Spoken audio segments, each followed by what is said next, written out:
қорғану. Адамның табиғаттан ой түйіп, оны өз қажетіне жарата білген. Жануарлардың мен құстардың суықтан қорғайтын қалың жүндері мен қауырсындары қорғайды. Ал адамдарды жылу оқшаулық қасиетке ие болады. Ауа қабаттары бар киімдер киеді. Әр адамның өз үй жайы болады. Адамның эволюциясына байланысты адам тұратын үй үңгірлерден зәулім үйлерге дейін дамыды. Бірақ оның негізгі мәні өзгерген жоқ. Ол адамды суықтан, ыстықтан, жауыннан қорғайды. Берілген тақырып тірі тіршілігінде жылу құбылыстарының атқаратын рөлі. Бұл 21 суретте планетамыздың еңбек ағаштарының бірі, яғни бұл Калифорния штатында ақшта орналасқан планетамыздың еңбек ағаштарының бірі 15 метрге жетсе, ал салай ергежейлердің биіктігі 120 метрге әрең дегенде жетеді. Бұл суретте поляр түлкісінің орташа салмағы шарым кило, ал қызыл түлкінің салмағы 6 және 10 килограмм аралығында болады. Тек солтүстік полярының белсенді тілектерінің арқасында жыл бойында қоңыр айдын асып түседі. Көптеген жануарлар аязды күндері денесінің ауданын кішірейтуді және жылу реттеу әдісі ретінде қолданылады. 24 сурет қауырсын мен мамықта ауа көлемін арттыру арқылы жылуды реттеу. Аязды күндерде бұтақта отырған құстар өзі жылыту үшін қауырсындарын қолданады. Бізге берілген тақырып тірі ағзалардың тіршілігіне жылу құбылыстарының атқаратын рөлі.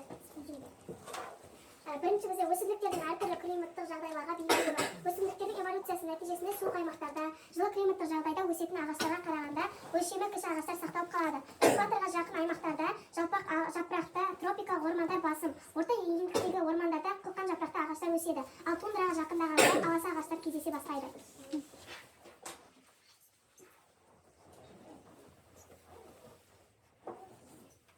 Бізде ең бірінші суретте берілген қылқан жапырақты ағаштар бұл тропикалық ормандарда өседі. Екінші бізде берілген жапырақ полярлық ең маусым ағаш бұл бізде 115 метрге шейін жетеді.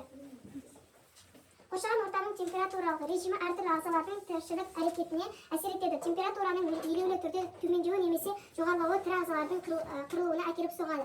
Тірі ағзалардың көптеген түрлері үшін тиімді температураның режимі 15 градус пен 30 градусқа дейінгі аралықта. Бізде ең бірінші берілген сурет 4 мезгілдің суреті. Бұл жерде әртүрлі температуралық режимдер орнатылады. Жылу құбылысының жануар тіршілігіндегі рөлі. Жануарлар дүниесіндегі температурадан сақтау жолдары өсімдікіне ұқсас. Суық өңірлерде тіршілік ететін жануарлар өлшемі жағынан кішірек болып келеді. Мысалы, орта ендіктегі қызғылт түлкі поляр түлкісіне қарағанда үлкенірек. Поляр түлкісінің орташа салмағы 3,5 килограмм, ал қызыл түлкінің салмағы 6-10 килограмм аралығында болады. Тек солтүстік аюларының белсенді тіректерінің арқасында жыл бойына тері астындағы майы қалың, терісі тығыз болады және өлшемі бойынша қоңыр аюдан асып түседі. Көптеген жануарлар аязды күндері денесінің ауданын кішірейтуді жылу реттеу әдісі ретінде қолданады. Дөңгелектеніп бүктеліп жату арқылы жануарлар өз денесінің жылуын сақтайды. Бірінші суретте түлкі. Ол өзін жылыту үшін ол дөңгелектен жатады. Ал полярлық ақ аю ол өзінің терісі және жиналған май арқылы өз жылуын өзі сақтай алады.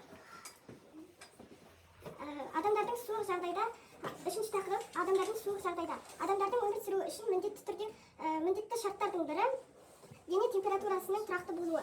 Терінің температурасы қоршаған ортаға байланысты өзгеріп отырады. Дененің ішкі органдары мен терінің дененің температураның айырмашылығы 10 градусқа дейін болуы мүмкін. Бұл адамдар, суреттегі адамдар, ол солтүстікте өмір сүретін адамдар. Оның денесі суыққа үйренген және суықта тоңуға үйреніп қалған. Яғни олар суықта мейлінше көп жүру арқылы өз денесінің жылуын өздері сақтай алады. Бізде төртінші тақырып адамның суықтықтан қорғануы. Адам табиғаттан ой түйіп, оның өз қажетін жарата білген. Жануарлар мен құстарды суықтықтан қалың жүндері мен қауырсындары қорғайды. Ал адамда жылу оқшаулағыштық қасиетке ие болатын ауа қабаттары бар киімдер киеді. Әр адамның өз үй жайы болады. Адам эволюциясына байланысты адам тұратын үй үңгірден зәулім үйлерге дейін дамыды. Бірақ оның негізгі мәні өзгерген жоқ. Бұл адамды қоршаған ортаның қолайлы әсерінен қорғау. Бізде суретте адамның суықтықтан қорғану тәсілдері берілген. Бізде ең бірінші адам отқа қолын қойып өз мейлінше суықтықтан қорғана алады.